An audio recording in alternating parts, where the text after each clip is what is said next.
प्रश्न है x ज्ञात कीजिए ताकि 2/9 पर पावर 3 गुना 2/9 पर पावर -6 बराबर 2/9 पर पावर 2x - 1 हो, है ना। बहुत ही आसान सा सिंपल सा क्वेश्चन है, इसको हम समझेंगे। ये है 2/9 पर पावर 3 गुना 2/9 पर पावर -6 बराबर 2/9 पर पावर 2x - 1। इसी x का मान निकालना। तो हम लोगों को पता है कि जब आधार एक हो दोनों का 2/9 और 2/9, इसका पावर को हम लोग गुना में क्या करते हैं, जोड़ देते हैं। तो यहाँ पर हम लोग लिखेंगे 2/9 पर पावर 3 प्लस -6 बराबर 2/9 पर पावर 2x - 1। ठीक है।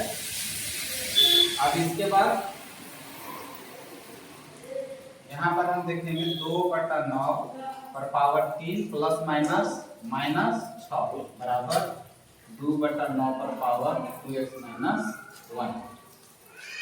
अब यहाँ 2/9 6 में से 3 घटाएंगे तो -3 बचेगा, क्योंकि 6 बड़ा है, और इधर हो जाएगा 2/9 इसका पावर 2x - 1।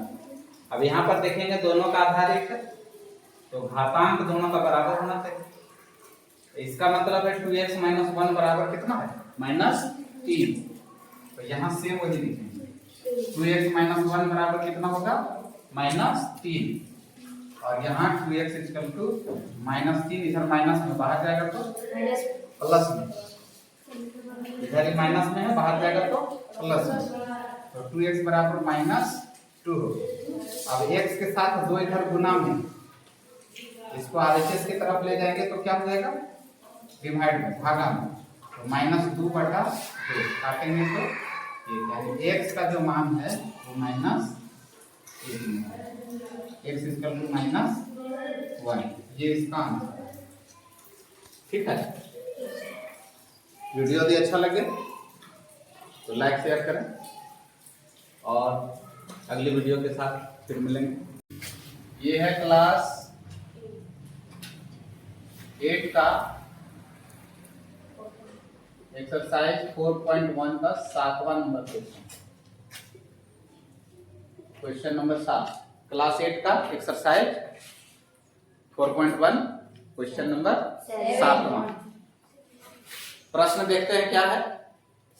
यदि 2 पर पावर n इंटू 2 पर पावर 6 बाई 2 पर पावर -3 = 2 पर पावर 18 है, तो n का मान क्या होगा, n का मान ज्ञात करना है।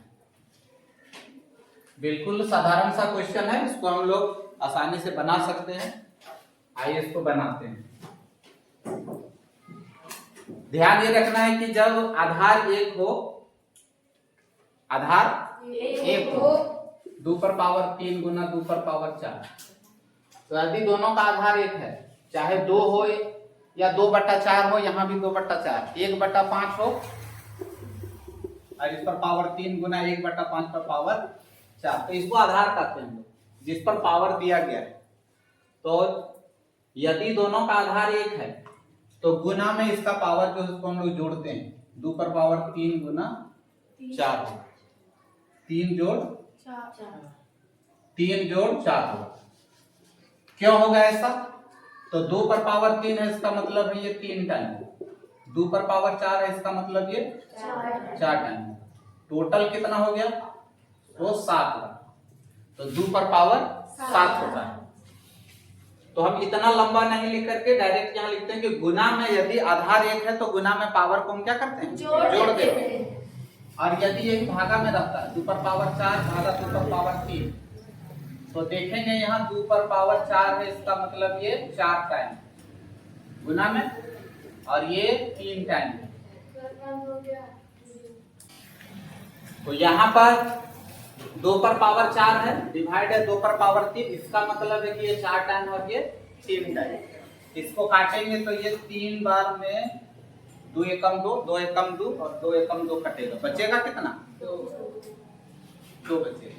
2 पर सिर्फ 2 बचेगा, पर पावर हम कर सकते हैं 1 बचेगा।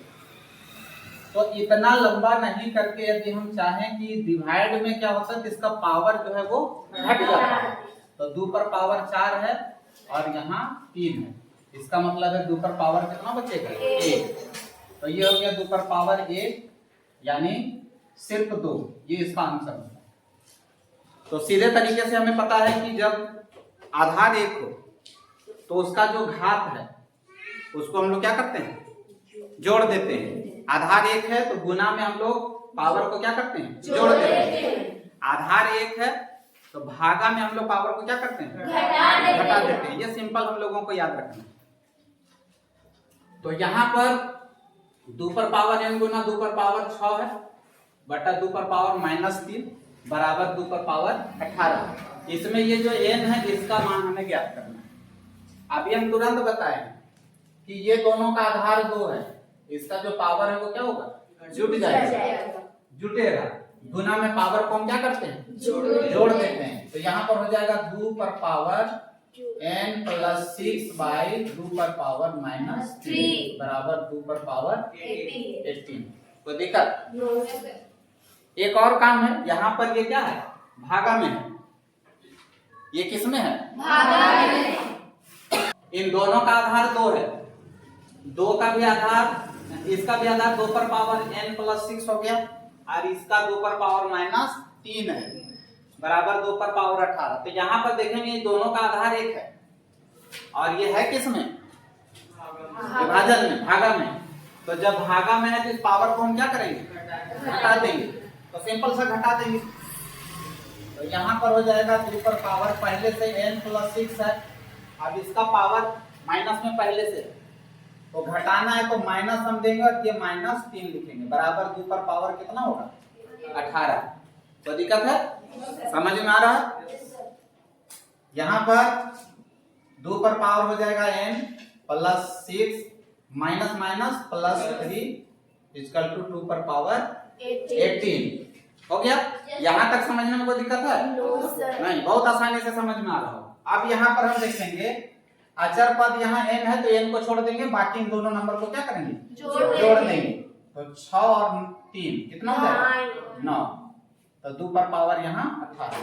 अब यहाँ दोनों तरफ 2 जो है वो आधार 1 है, इसका मतलब इसका जो घातांक है, इसका जो पावर है वो क्या होगा बराबर है।